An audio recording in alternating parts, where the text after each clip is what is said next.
2020년 대학 수학 능력 시험이 순조롭게 마무리됐습니다. 익산 장전마을의 집단 암 발병이 마을 인근 비료 공장에서 비롯됐다는 최종 용역 결과가 나왔습니다. 비료 공장의 불법과 행정기관의 부실한 관리 감독이 빚은 인재였습니다. 전라북도 문화콘텐츠산업진흥원이 제작비 지원 사업을 하면서 부실한 관리 감독으로 예산만 낭비한 것으로 드러났습니다.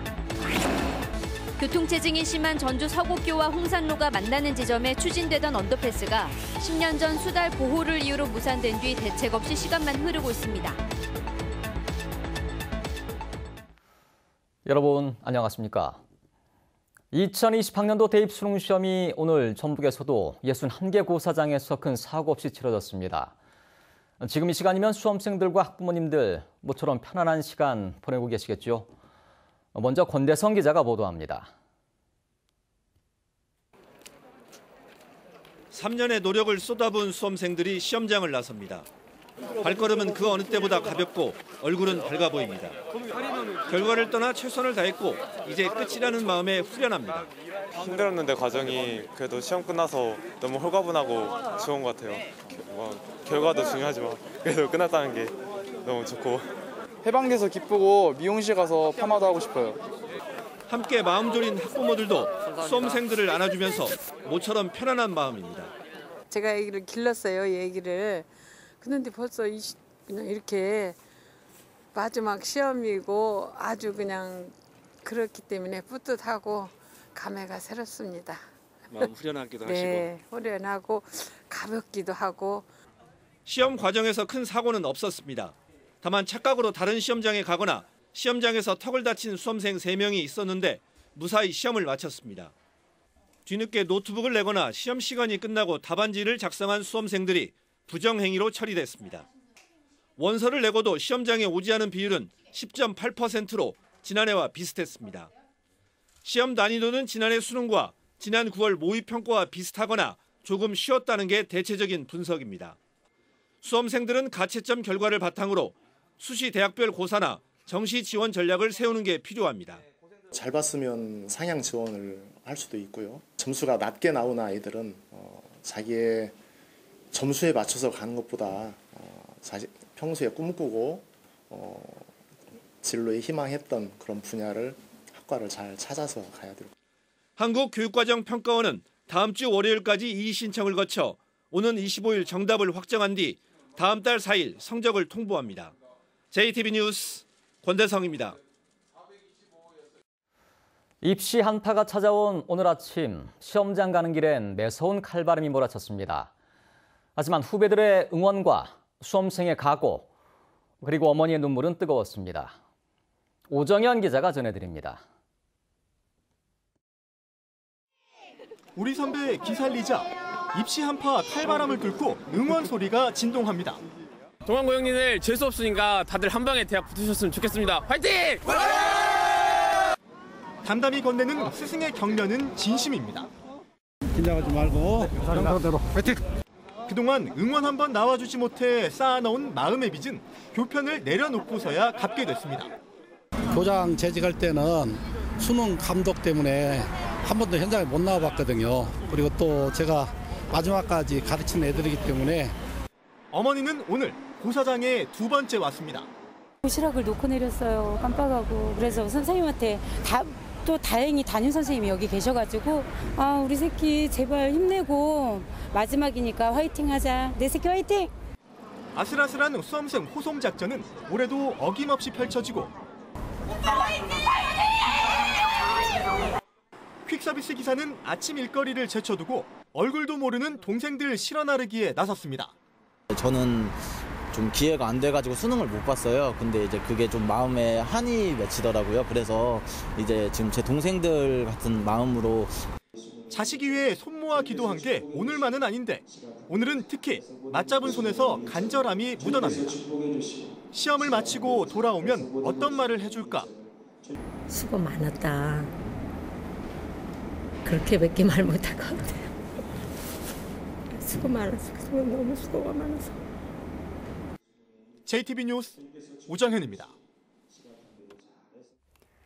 익산 장전마을의 집단 암 발병은 마을 인근 비료 공장에서 비롯됐다는 최종 용역 결과가 나왔습니다. 비료 공장의 불법과 행정기관의 부실한 관리 감독이 빚어낸 인재였다는 결과를 내놓았습니다.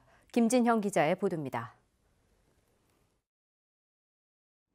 익산 장전마을은 지난 2001년 이후 주민 80여 명 가운데 30명이 암에 걸려 17명이 목숨을 잃었습니다. 환경부 역학조사 결과 집단 암 발병의 원인인 인근 비료 공장에서 비료 원료로 사용한 담배 찌꺼기인 연초박인 것으로 드러났습니다. 용역조사팀은 비료 공장에서 퇴비로만 써야 할 연초박을 유기질 비료로 불법 생산하는 과정에서 나온 발암 물질인 TSNAS가 영향을 미쳤다는 최종 결과를 내놓았습니다.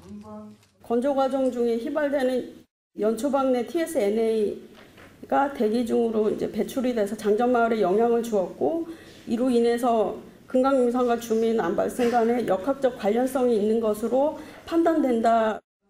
TSNAS는 담배 찌꺼기에 함유된 1급 발암 물질로 간암 등 각종 암을 일으키는 것으로 알려졌습니다. 또 익산시가 2015년 비료 공장이 연초박으로 유기질 비료를 불법 생산하고 있다는 폐기물 실적 보고서를 받고도 묵살해 피해를 키웠다는 지적이 나왔습니다. 환경부와 전라북도, 익산시는 총체적 부실 관리 감독을 인정했습니다. 저희가 그 행정에 관한 내용이 감사원 감사 결과 어떻게 발표될지는 좀 더 지켜봐야 될 것 같습니다. 주민들은 2009년부터 2015년 사이에 KTNG로부터 사들인 2,200톤의 담배 찌꺼기 때문에 많은 사람들이 고통을 겪고 있는데도 KTNG는 책임을 회피하고 있다며 비난했습니다. 환경 참사는 KTNG 사업장 폐기물인 연초박이 원인이다. KTNG는 주민들의 집단암 발병 사태에 대해 책임을 통감하고 공식 사과와 피해 대책을 마련해야 한다. 묻힐 뻔했던 집단 암 발병 원인이 20년 만에 가까스로 밝혀졌지만 장전마을 주민들의 깊은 상처는 아물기 어려울 것으로 보입니다. JTB 뉴스 김진영입니다. 정의당 전북도당은 장전마을 사태와 관련해 전라북도와 익산시, KTNG에게 주민에 대한 사과와 피해 대책을 촉구했습니다. 정의당은 논평을 통해 전라북도와 익산시는 비료 생산을 허가한 기관으로서 관리 감독을 제대로 하지 않은 책임을 다해야 하며 KTNG 또한 공식 사과와 피해 대책을 마련해야 한다고 주장했습니다.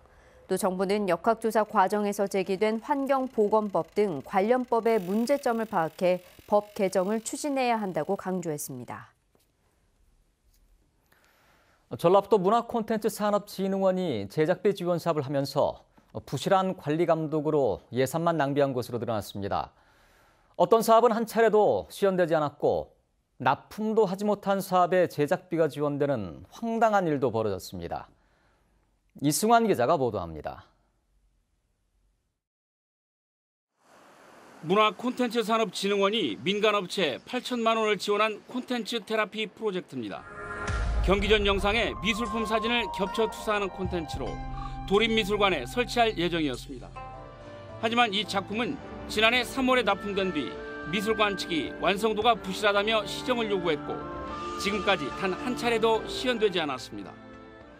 문제는 이후에도 진흥원이 해당 업체에게 또 다른 4건의 사업에 대해 2억 4천만 원을 지원해줬다는 겁니다. 추가로 어떤 콘텐츠 진흥에서 발주하는 발주 사업에 제약을 걸어서라도 이런 업체들이 적어도 돈만 먹고 가면 끝난다라고 하는 사고방식을 없애줘야 될 거 아니에요. 어떤 식으로 마무리를 할지를 저희가 이제 대안을 어느 정도 마련을 했고 그래서 지금 정리를 하고 있는 그런 상황입니다. 2억 8천만 원가량이 지원된 은파유원지 수중 3D 콘텐츠 개발 사업은 더욱 황당합니다. 프로젝터로 수면 아래 설치된 스크린에 이미지를 비추는 작품인데 비가 와 수위가 상승하자 현장 평가조차 하지 못한 뒤 방치돼 지금은 장비도 폐품이나 다를 바 없게 되었습니다. 이쯤 되자 1억 5천만 원을 댄 군산시가 지원금 반납을 요구하고 나서 사업을 주관한 진흥원 측이 해당 업체에 대한 법적 조치를 준비하고 있습니다. 문제가 있는 회사에 대해서 앞으로 공모 사업이나 쉽게 얘기하면 또 전라북도에서 발주하는 모든 사업에서 배제를 시킬 수 있는 태도가 필요하고 지난해 문화콘텐츠진흥원이 발주한 콘텐츠 제작 지원 사업은 모두 35건에 20억 원가량. 전반적인 점검과 함께 결과물에 대한 사후 관리도 대폭 강화해야 할 것으로 보입니다.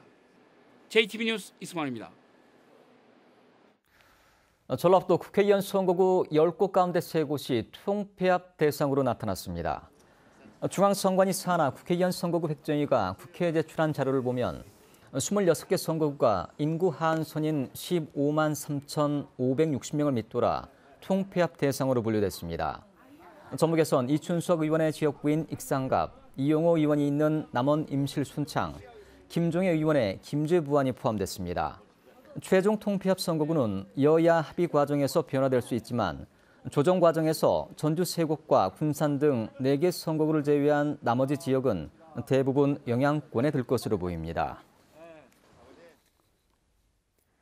전주에서 출퇴근 시간대 가장 막히는 곳 가운데 하나가 서곡교와 홍산로가 만나는 지점입니다. 교통난을 해소하기 위해 10년 전 다리 아랫길, 언더패스가 추진됐지만 수달 보호를 이유로 무산된 곳입니다. 그 이후 교통난 해소책 논의는 중단됐고 교통체증은 더욱 심각해졌습니다. 보도에 송창용 기자입니다. 출근 시간, 차량들이 꼬리에 꼬리를 물고 늘어서 있습니다. 사방에서 차량들이 몰려들고 엉키면서 신호 한두 번에 사거리를 건너기란 불가능합니다. 많이 밀려요. 많이 밀리고 신호를 한 3번, 4번도 왔거든요. 그렇게 비 올 때 주말, 금요일, 지난 2010년 전주시는 교통체증을 해소하겠다며 홍산교와 서곡교에 다리 아랫길, 언더패스 개설을 추진했습니다. 길이 900m에 폭 3.5m 규모로 예상 사업비는 15억 원이었습니다. 하지만 삼천에 사는 수달을 보호해야 한다는 환경단체 등의 여론에 밀려 사업은 무산됐습니다. 문제는 그 이후 아무런 대책이 세워지지 않고 있다는 점입니다. 서부 신시가지와 하가지구, 에코시티가 잇따라 개발되면서 10년 전보다 교통량이 크게 늘었지만 도로는 그대로입니다. 교통량 해소를 위한 노력을 안 했다는 것은 어떻게 보면 행정이 방치방관했다는 거예요. 물론 아직도 언더패스를 반대하는 목소리가 있습니다. 언더패스를 하면은 차량 통행은 좋을런지 모르지만 이 편한 사상 사람들이 왔다 갔다 하는 통로는 불편이 와요. 그러나 전주에서 교통난이 가장 심각한 지역을 언제까지 그대로 놔둘지 이제는 찬반 주장을 아우르는 교통대책을 서둘러 마련해야 한다는 목소리가 설득력을 얻고 있습니다. JTB 뉴스 송창용입니다. 도내 다문화 가정의 이혼율이 일반 가정에 비해 월등하게 높은 것으로 나타났습니다. 전라북도 의회 두세훈 의원에 따르면 도내 다문화 가정의 이혼율은 3.7%로 일반 가정의 0.5%보다 7배 이상 높고 전국 17개 시도 가운데서도 4번째를 기록하고 있습니다. 두세훈 의원은 전라북도와 시군들이 다문화 부부를 위한 인권 교실을 운영하고 이주 여성이 경제적으로 독립할 수 있도록 취업 교육을 강화할 것을 제안했습니다. 전북에서 1인 가구의 비율이 계속 높아지고 있습니다. 통계청에 따르면 지난해 기준 전북의 1인 가구 비율은 31.7%로 1년 전에 비해 0.5%포인트 늘었습니다. 전북의 1인 가구 비율은 2015년에 29.8%로 일반 가구 중 가장 많은 비율을 차지한 뒤 계속 높아지고 있습니다. 한편 홀로 사는 노인 인구 비율은 14개 시군 가운데 고창이 20.6%로 가장 높았고 순창과 임실이 그 뒤를 이었습니다. 전주 완산학원 설립자의 가족이자 옛 이사진 2명이 전북교육청의 임원 취소 효력을 정지해달라면서 법원에 낸 가처분 신청이 기각됐습니다. 전주지법 제2행정부는 임원 취소 효력을 정지할 만큼 회복하기 힘든 손해가 없어 보이는 반면 효력을 정지하면 공공복리에 중대한 영향을 미칠 우려가 있다면서 기각 사유를 밝혔습니다. 전북교육청은 구속 기소된 완산학원 설립자의 비리를 막지 못한 책임을 물어 기존 이사회 대신 관선 이사진을 파견했습니다.